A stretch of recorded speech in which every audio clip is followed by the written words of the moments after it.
Vous savez, la FDA a écrit nous ne, L'Agence du médicament américaine. Nous ne validerons un vaccin que s'il n'y a pas de traitement qui marche.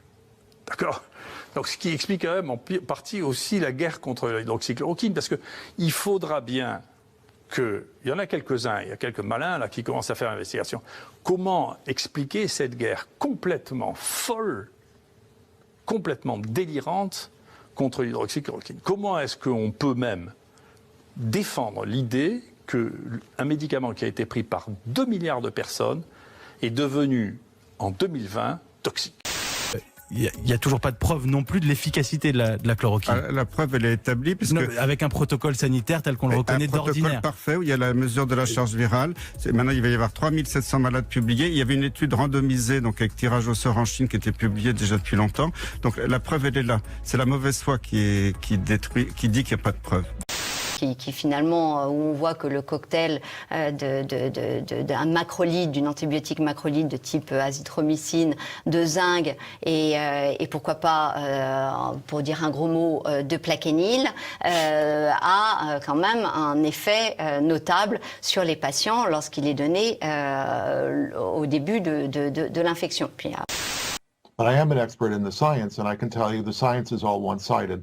In fact, the science is so one-sided in supporting this result that it's stronger than anything else I've ever studied in my entire career. The evidence in favor of hydroxychloroquine benefit in high-risk patients treated early as outpatients is stronger than anything else I've ever studied. So scientifically, there's no question whatsoever. L'hydroxychloroquine, un dernier mot quand même dessus. Aujourd'hui, est-ce qu'il y a encore des médecins qui la prescrivent? Parce qu'on sait que il y a eu des décisions de prise pour l'interdire. Alors ces décisions sont vraiment catastrophiques parce que quand on regarde toutes les études internationales, il y en a eu plein qui sont sorties dans différents pays récemment, elles sont toutes largement en faveur de l'hydroxychloroquine. Même si c'est pas le médicament miracle, quand même. Ouais, c'est quand même miracle parce que ça, plus azithromycine, vous avez plus de 95% de guérison si c'est donné suffisamment tôt. Ouais. C'est prouvé. Quand l'étude du Lancet, qui était totalement frauduleuse, le Lancet l'a reconnu, ils l'ont rétracté. Ça a eu un impact sur la mortalité gigantesque dans le monde entier. Personne n'en parle. Il y a des gens qui ont analysé. Parce que dans beaucoup de pays prescrivaient la chloroquine, ils avaient une mortalité qui baissait régulièrement. Les médecins ont lu le Lancet, ils ont dit bah zut, on n'aurait pas dû. Ils ont arrêté de prescrire pendant 2-3 semaines. On a vu un pic de mortalité. Donc c'est prouvé. Donc faut arrêter de dénigrer l'hydroxychloroquine. Il n'y a pas eu d'effets secondaires graves. Donc il faut arrêter une bonne fois pour toutes le mythe de la dangerosité de l'hydroxychloroquine. C'est un fantasme.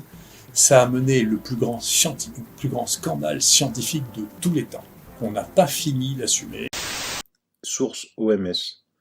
Vigibase, de 1968 à 2020. 1968 à 2020. Ça fait 52 ans. Vigibase a collecté 6163 accidents pour la chloroquine. 23 019 pour l'hydroxychloroquine. On pourrait penser que c'est énorme. Oui, mais il en a recensé 147 697 pour le paracétamol. Les crises cardiaques, vous voulez imputer la chloroquine, l'hydroxychloroquine, comme quoi ça provoque des crises cardiaques. De 1968 à 2020, Vigibase, l'OMS, a recensé 417 accidents cardiaques pour la chloroquine. 964 pour l'hydroxychloroquine. Ça peut paraître énorme, oui, mais elle en a recensé 4486 pour le paracétamol.